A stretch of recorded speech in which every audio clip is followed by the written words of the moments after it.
We are in the 33rd lesson in the book of Judges today.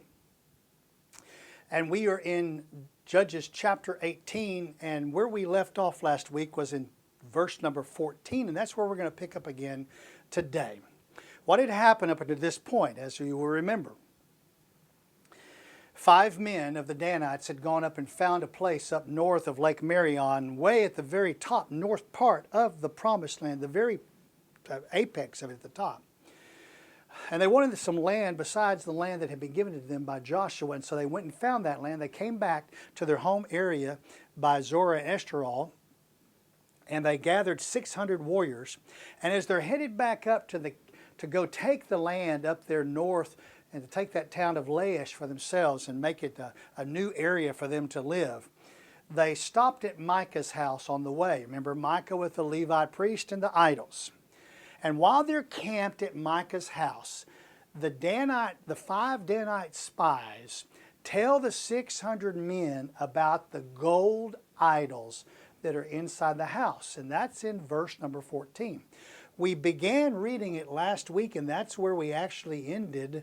Our lesson last week was in the middle of the passage, but I want to pick back up and read it again. Verse number 14. Then the 5 men who went to spy out the country of Laish said to their kinsmen, "Do you know that there are in these houses an ephod and household idols and a graven image and a molten image? Now therefore consider what you should do." They turned aside there and came to the house of the young man, the Levite, in the house of Micah, and asked him of his welfare. The 600 men armed with their weapons of war, who were of the sons of Dan, stood by the entrance of the gate. Now the 5 men who went to spy out the land went up and entered there and took the graven image and the ephod and the household idols and molten image, while the priest stood by the entrance of the gate with the 600 men armed with weapons of war. Evil always drags along evil. These silver idols were worth more than most men could ever even imagine.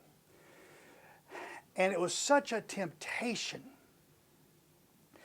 These men stole the idols and the beautiful priest robe, while that false Levite priest just stood there and watched.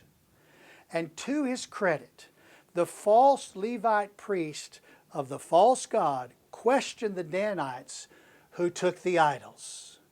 To his credit, but not to his best. Verse number 18. When these went into Micah's house and took the graven image, the ephod, and the household idols, the molten image, the priest said to them, "What are you doing?" The Danites answered the false Levite priest in verse number 19. They said to him, "Be silent, put your hand over your mouth and come with us, and be to us as a father and a priest. Is it better for you to be a priest to the household of one man, or to be a priest to the tribe and a family of Israel?" The priest's heart was glad, and he took the ephod and the household idols and the graven images and went among the people. The Levite priest was offered a new job as the priest of a whole tribe, rather than just being the priest of one person. The priest took the job. He left Micah's house. He's got the ephod, he's got the molten idols, he's got the graven image, and he helped with the theft of Micah's property. Evil drags along evil. Once that theft was noticed, we see that Micah wants his idols back. Verse number 21. Then they turned and departed and put the little ones and the livestock and the valuables in front of them. And when they had gone some distance from the house of Micah, the men who were in the house near Micah's house assembled and overtook the sons of Dan. They cried to the sons of Dan, who turned around and said to Micah, "What is the matter with you, that you have assembled together?" And he said, "You have taken away my gods which I made, and the priest, and have gone away, and what do I have besides? So how can you say to me, what is the matter with you?" Micah was able to assemble, get this, an army to catch up with the Danite army. There, Micah made his case, and he stated his loss. But the Danite army replied back to Micah. And we see that the Danites win, and Micah loses. Verse number 25.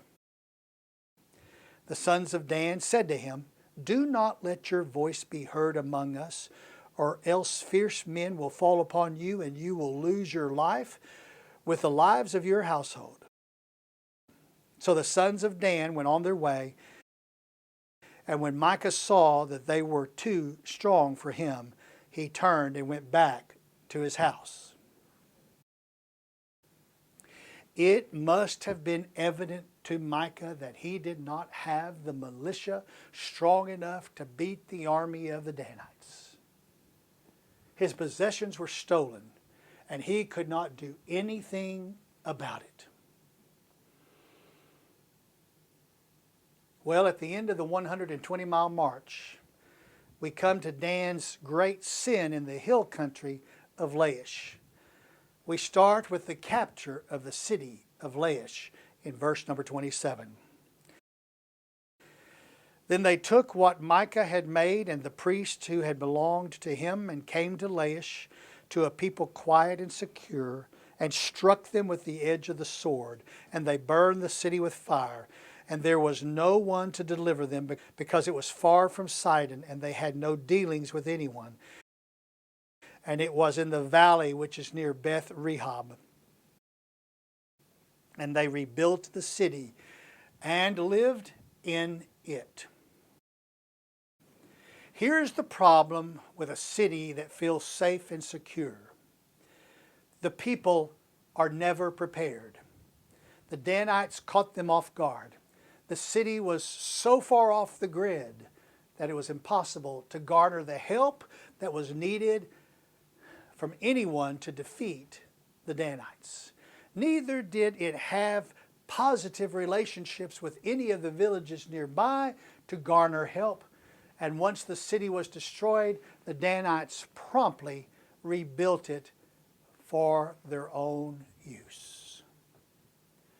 Rebuilding the city, the Danites changed the name of the city in verse number 29. They called the name of the city Dan, after the name of Dan, their father, who was born in Israel. However, the name of the city formerly was Laish. And as the Danites were building the city with its new name, they commissioned priests of the city. Now catch this, verse number 30. The sons of Dan set up for themselves the graven image. And Jonathan, the son of Gershom, the son of Manasseh, he and his sons were priests to the tribe of the Danites until the day of the captivity of the land. So they set up for themselves Micah's graven image which he had made all the time that the house of God was at Shiloh. We know that something went wrong because Gershom's son Jonathan acted as priest to the Danites when they set up the graven image for the tribe. And what do we know? Let me tell you, the Hebrew custodians of the sacred scripture, who jealously guarded the integrity of the text and used ingenious devices to preserve their pristine purity of the text, seem to have deliberately changed the name of Jonathan's grandfather from Moses to Manasseh here in Judges chapter 18 verse 30 to disguise the fact that Moses had such an outrageous descendant. No doubt the scribes thought that Moses would have turned over in his grave if he knew what his grandson had done. Be that as it may, the tribe of Dan took land that was not theirs, destroyed lives that they were not authorized to destroy, established a place of worship of a false god that they were not authorized to establish. They then enlisted something good. They enlisted proper Levites to be the priest, even though they were descendants of Moses and not Manasseh. Why they changed Moses' name to Manasseh, we'll never know. Now we come to a difficult portion of the scripture where it says this: He and his sons were priests to the tribe of the Danites until the day of the captivity of the land. So they set up for themselves Micah's graven image, which he had made all the time that the house of God was at Shiloh. When was the captivity of the land? Well, it could not have been the capture of the land by the Assyrians. Samuel, the writer of this book, could not have possibly known about the capture of the Assyrian Empire to capture this land when Tiglath-Pileser was the king. Could not have known. It was hundreds of years in the future. This must mean the capture of the land at Shiloh, which is mentioned in this passage when the Philistines won the battle against King Saul and captured the ark. Samuel saw that happen. And when the ark left Shiloh, where the tabernacle complex had sat for hundreds of years, it would never be returned to Shiloh again. The Philistines captured the land, and with it they captured the ark. However, the ark brought great harm to them, and they cried uncle, and they sent the ark back, as you remember the story, to the nation of Israel. Samuel saw all this. Things changed in the nation when the ark was captured, as we will see in our future study of 1 Samuel. But for now, we know the name of the young Levite. We finally know his name, that stayed at Micah's house and moved with the Danites north. His name was Jonathan. He was the grandson down the line from Moses, from Gershom, Moses' son. The writer will retrace this same timeline to tell us about another Levite from Bethlehem in the next sad, sad story. But before we leave this current story, we must make one observation. Had the writer not told us about Dan capturing a new area to make as their home in that far north part of the Promised Land, the story that we are going to read when we get to chapter 20 would not make sense if this story was not there. Neither would the mention of the city of Dan, when it is used throughout the rest of the whole Old Testament stories, make any sense whatsoever, because the city of Dan was in that new stolen part of the tribe of Dan, not in its original location. We will show you why in the first instance when we reach chapter 20 and verse number 1. But we're not there yet. We are still in chapter 19, verse number 1. From the nation's defiance of the law to the worshiping of a graven image, the writer introduces us to a nation's indifference to the law. From the defiance of the law to the indifference of the law, to the disobedience of the law.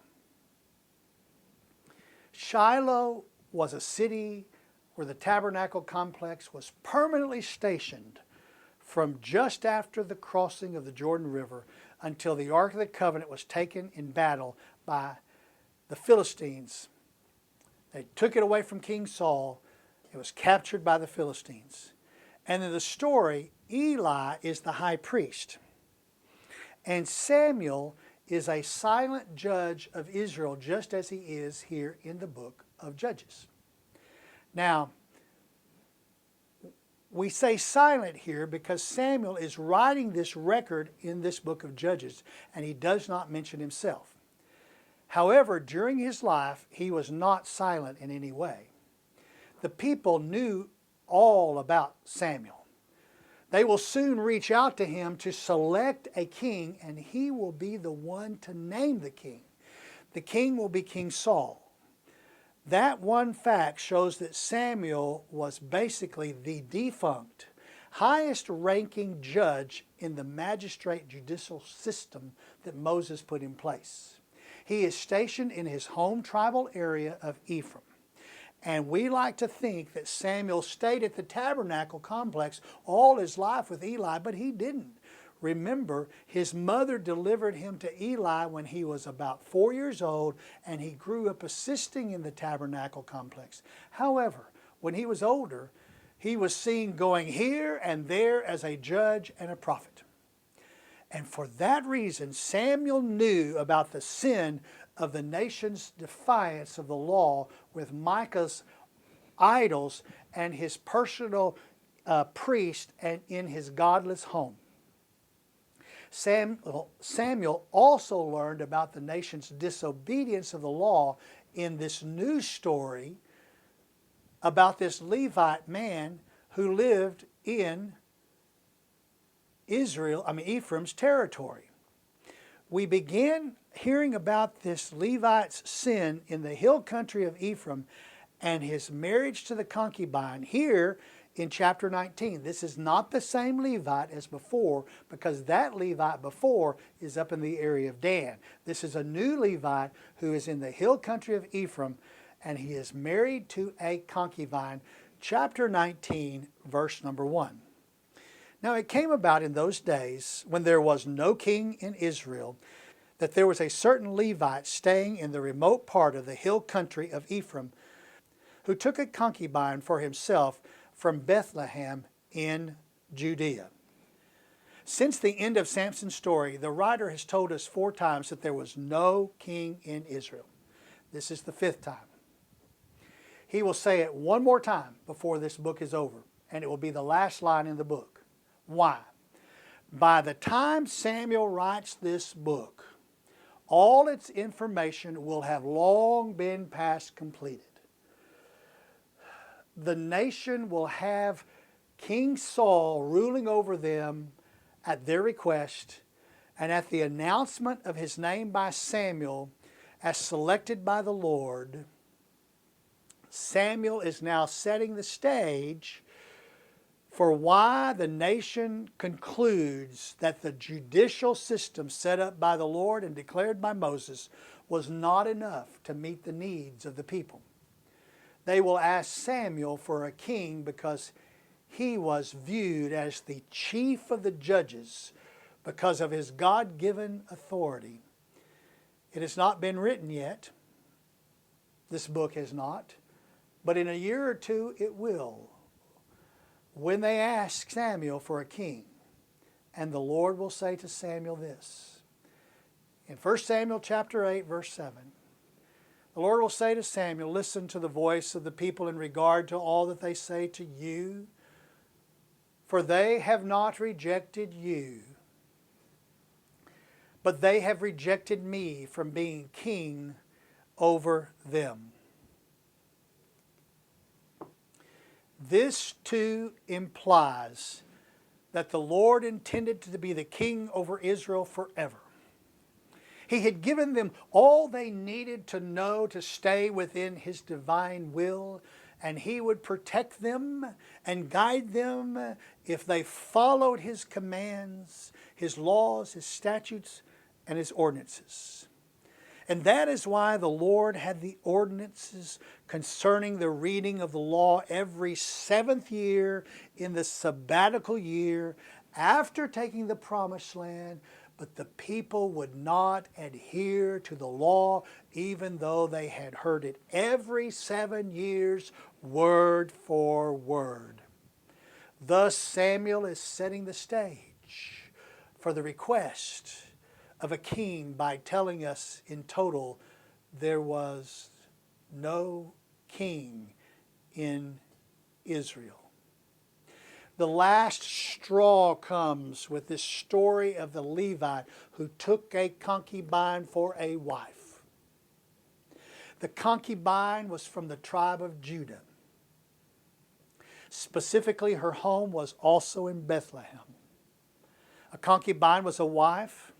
However, she was not considered a primary wife. She was not the first wife of a wedding. There was nothing wrong with a Levite taking a wife from the tribe of Judah, as is this case. Any man of Israel could legally, under the law, take a wife from any of the other tribes of Israel.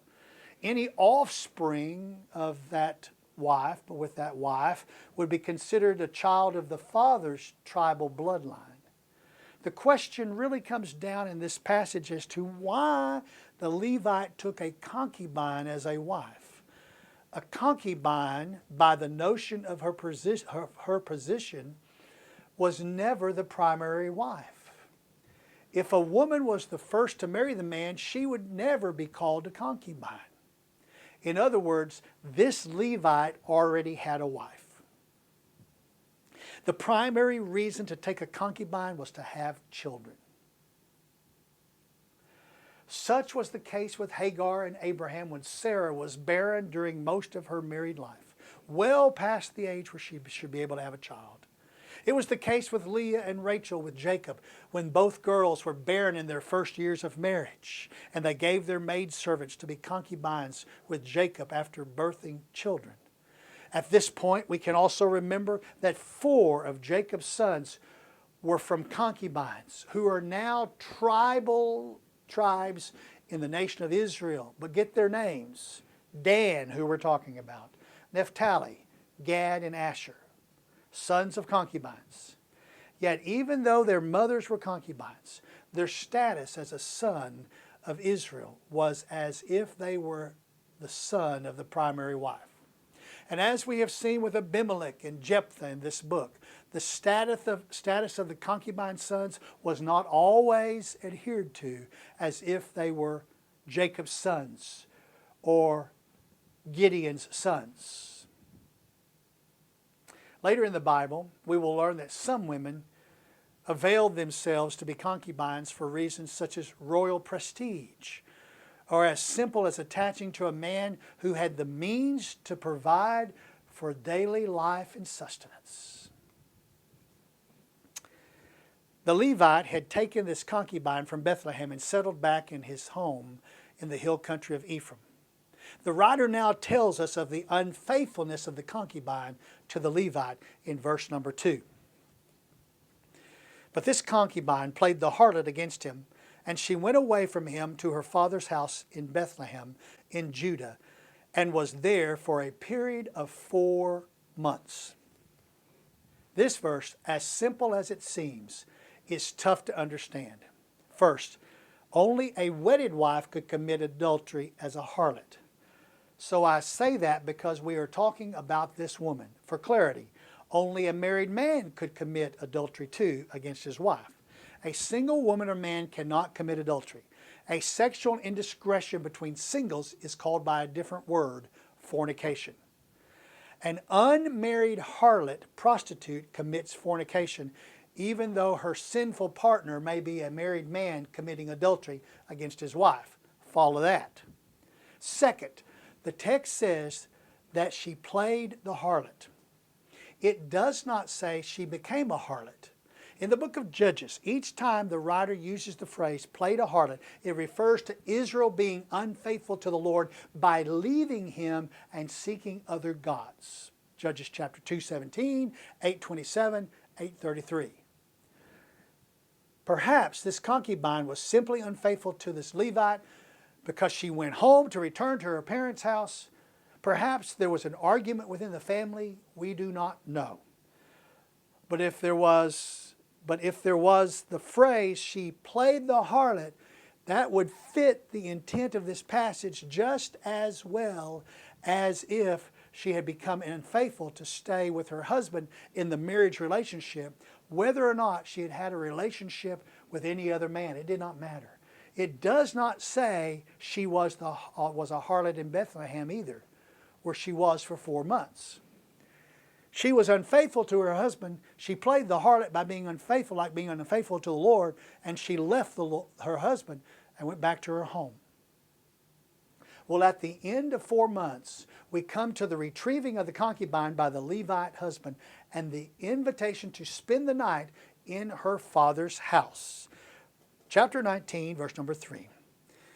Then her husband arose and went after her to speak tenderly to her in order to bring her back, taking with him his servant and a pair of donkeys. So she brought him into her father's house, and when the girl's father saw him, he was glad to meet him. His father-in-law, the girl's father, detained him, and he remained with him 3 days. So they ate and drank and lodged there. And now on the 4th day they got up early in the morning, and he prepared to go. And the girl's father said to his son-in-law, "Sustain yourself with a piece of bread, and afterwards you may go." So both of them sat down and ate and drank together, and the girl's father said to him, "Please be willing to spend the night, and let your heart be merry." Then the man arose to go, but his father-in-law urged him, so that he spent the night there again. And on the 5th day he arose to go early in the morning, and the girl's father said, "Please sustain yourself and wait until afternoon." So both of them ate.